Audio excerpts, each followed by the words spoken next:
Kain tayo guys. Napaka-crispy. Pero ito akin. Kala ko sa mama mo. Binili na ako sa kanya nung saan nung pumunta ako ng Tanito. Maganda siya pagka-green.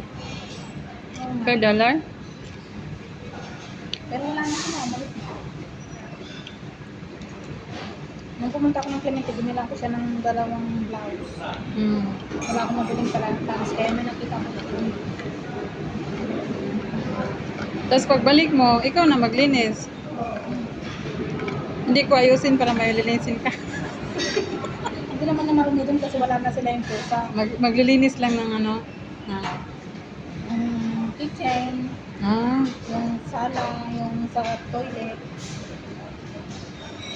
Noon lang kasi meron silang pusa, siyempre yung malaki yung pusa. Kahit araw-araw mo mabalisin. Ngayon okay na kasi wala na yung pusa, nasugatan na. Taga Japan na yung pusa nila. Taga Japan na. Taga Japan na.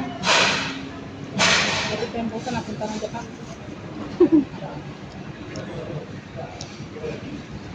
Crispy. Masyadong luto.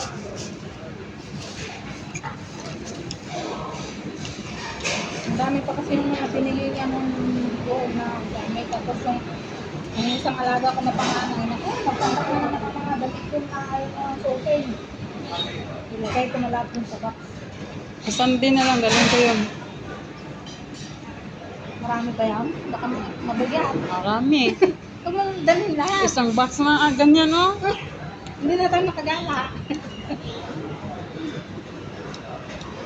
Bilian ko na lang. Mga kumot baga.